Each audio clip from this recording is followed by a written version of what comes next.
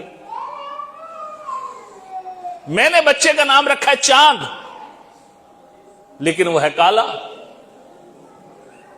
نہ سنکھیت ہے، نہ جو نام کا اثر ہے وہ اس کے اندر ہے، نہ مستقبل میں ایسا ہے۔ لیکن جب میں اور آپ نام رکھ رہے ہیں، نہ سنکھیت کو دیکھ رہے ہیں اور نہ یہ مستقبل میں آگے جا کر کیا ہوگا ویسے جو نام رکھا ہے ویسے ہی ہوگا، گارنٹی نہیں ہے. لیکن جب پروردگار عالم کسی کا نام رکھے گا تو اب وہ سنخیت بھی دیکھ رہا ہے اور وہ یہ گارنٹی بھی لے رہا ہے جس کا نام میں جو رکھ رہا ہوں وہ ویسا ہی ہوگا. اب میرے اور آپ کے نزدیک نہیں ہے. اور آپ جانتے ہیں علماء کا مقولہ ہے کثرت الاسامی تدل علی کثرت الفضائل، کہ جس کے نام زیادہ ہوتے ہیں اس کی فضیلتیں بھی زیادہ ہوتی ہیں. کثرت الاسامی تدل علی کثرت الفضائل، ناموں کا زیادہ ہونا یہ دلیل ہے اس بات پر کہ اس کے فضائل بھی زیادہ ہیں. اب جب جناب سیدہ سلام اللہ علیہا کے 9 نام ہیں تو کم از کم 9 فضیلتیں تو ہیں، آپ چاہے مانیں یا نہ مانیں. کیوں؟ 9 نام اللہ کے نزدیک. جب 9 نام ہیں، جب فاطمہ نام رکھ دیا ہے تو اب یہ فاطمہ ہی ہے. یعنی کیا؟ اپنے شیعوں کو جہنم کی آگ سے بچانے والی ہے اور بچائے گی. اس لیے وہ طولانی روایت جب محشر میں جناب سیدہ سلام اللہ علیہ آئیں گی تو کہا جائے گا اپنی آنکھوں کو جھکا لو جہاں تک کہ جناب سیدہ گزر جائیں. اور پھر جناب سیدہ سلام اللہ علیہ اس طریقے سے اپنے شیعوں کو چنیں گی جس طریقے سے پرندہ کوڑے میں سے دانا چگتا ہے. اس طریقے سے اپنے شیعوں کو لے کر جنت میں داخل ہوں گے. اب نام زہرا ہے تو یقیناً جب زہرا ہے تو اب جناب سیدہ کا نور جو ہے آسمان والوں کے لیے ایسے ہی درخشاں ہوگا جیسا کہ زمین والوں کے لیے ستارے درخشاں ہوتے ہیں. نام صدیقہ ہے تو صدق کا پیور جو ہے جناب سیدہ ہی دکھائی دیں گی. تو عزیزان گرامی کہنے کا مطلب یہ ہے کہ جناب سیدہ کے 9 آسمانی نام اللہ کے نزدیک، میرے اور آپ کے نزدیک نہیں. جب میرے اور آپ کے نزدیک جو ہے نہیں ہیں، اللہ کے نزدیک ہیں، تو 9 فضیلتیں جناب سیدہ میں پائی جاتی ہیں. جب جناب سیدہ میں یہ 9 فضیلتیں پائی جاتی ہیں تو اب اندازہ کرنے کے وہ کوثر رسول ہے کیا، وہ خیر کثیر ہے کیا. بس زیادہ سے احمد نہ دوں، تبرک بھی جو وہ آ گیا ہے جس کا انتظار تھا. صلوات پڑھیں مل کر محمد و آل محمد پر.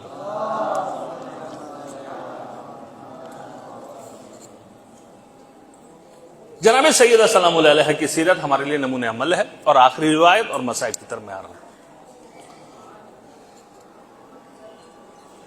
خود جناب سیدہ سلام اللہ علیہ فرماتی ہیں حبب الی من دنیاکم ثلاث، مجھے تمہاری دنیا سے فقط 3 چیزیں پسند ہیں.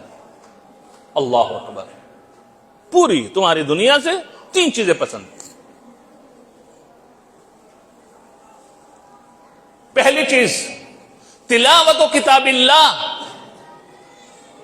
کتاب الہی کی تلاوت. والنظر فی وجہ رسول اللہ، رسول خدا کے چہرے کی طرف دیکھنا. 2. 3 والانفاق فی سبیل اللہ، اللہ کی راہ میں انفاق کرنا. یہ 3 چیزیں جناب سیدہ کو پسند ہے. اور اب آپ دیکھ لیے کہ جناب سیدہ جو خیر کثیر ہیں، کوثر رسول ہیں، انہوں نے ان تینوں چیزوں پر کیسا عمل کیا. اور سیرت جناب سیدہ میں جا کر پڑھیں.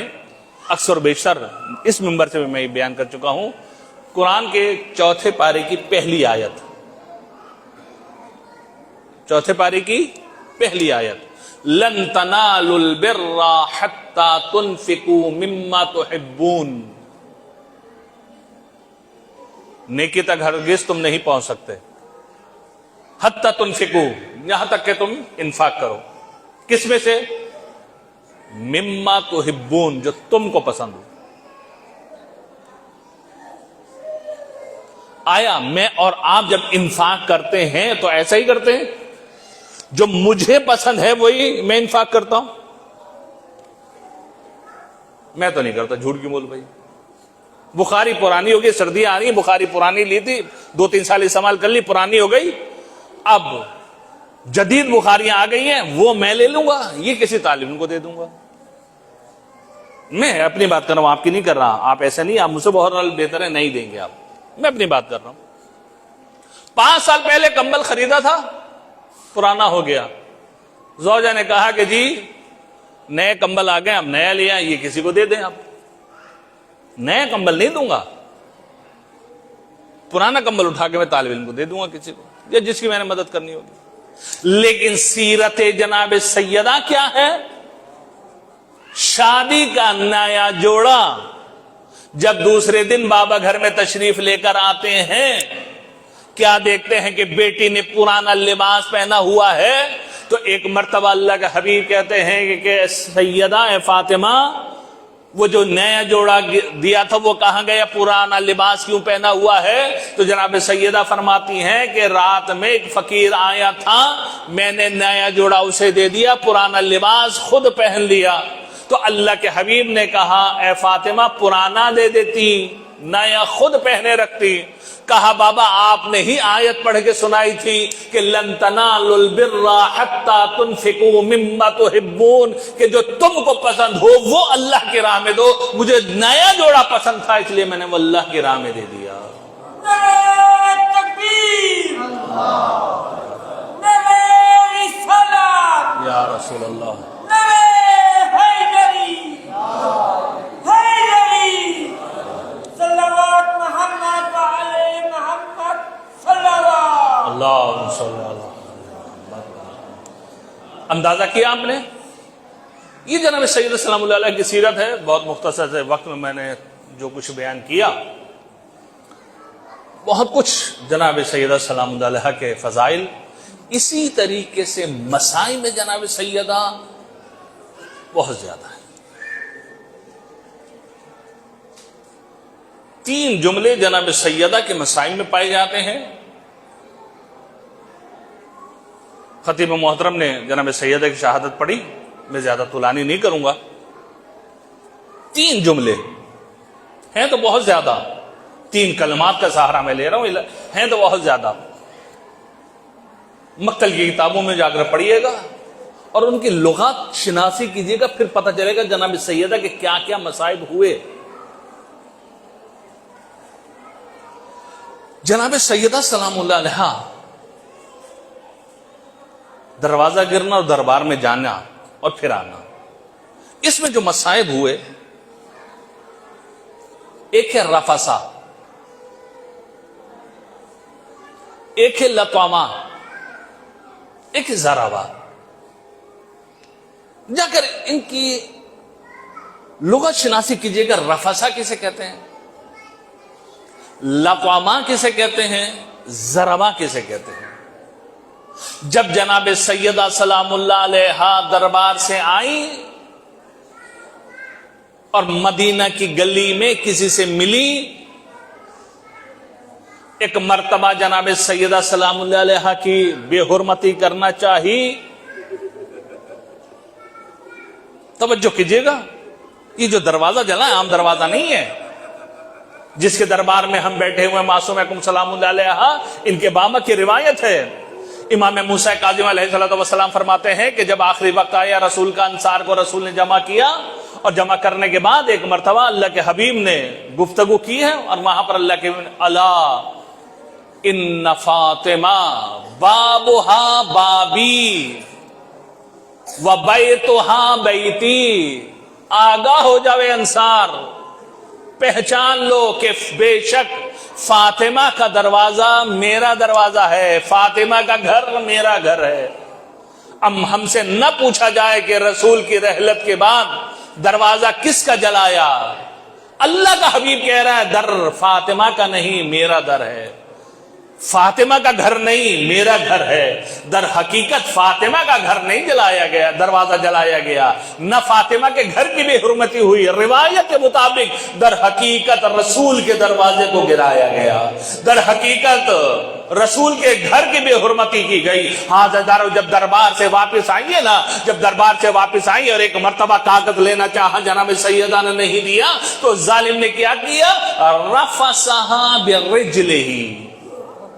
اب جا کے علماء سے پوچھے گا رفسا کسے کہتے ہیں، جا کر جب لغات شناس علماء سے پوچھیں گے وہ کہیں گے رفسا کہتے ہیں کسی کے سینے پر لات مارنا۔ اللہ اکبر. مجھے معاف کیجیے گا اگر تھوڑے سے مسائل سے ہو جائیں. رفسہ برجلہ، اپنے پیروں سے جناب سیدہ کے سینے پر لات ماری. جب لات ماری عزاداروں میں آپ سے پوچھتا ہوں اگر آپ کے سینے پر کوئی لات مارے تو آپ سنبھل سکیں گے؟ وہ تو ایک نازک عصمت پرور خاتون ہے جس کے احترام کے لیے رسول اڑ جایا کرتے تھے. جیسے ہی سیدہ کے لات سینے پر لگی سیدہ زمین پر گر گئی. جیسے ہی نظر گری تو ایک مرتبہ ثم لطمہا، پھر اس ظالم نے کیا لطمہ. اب لطمہ کے معنی جا کر پوچھئے گا، کہتے ہیں کہ تماچا مارنا. کہاں پر؟ رخسار پر. رخسار پر کسی کے تماچا مارنا اس کو کہتے ہیں لطمہ. ایک معنی نہیں، ایک طرف سے نہیں بلکہ دونوں ہاتھوں سے کسی رخسار پر تماچا مارنا. اب جا کر روایت پڑھیے گا. جب لطمہ جناب سیدہ کے تماچا لگا، ارے جناب سیدہ کی بالیاں ٹوٹ کے زمین پر گر گئی. جزاکم ربکم عزادارو عزادارو. جناب سیدہ کے مصائب میں آپ پڑھتے ہیں نا، معصبۃ الراس، پیشانی پر پٹی بندھی ہوا کرتی تھی.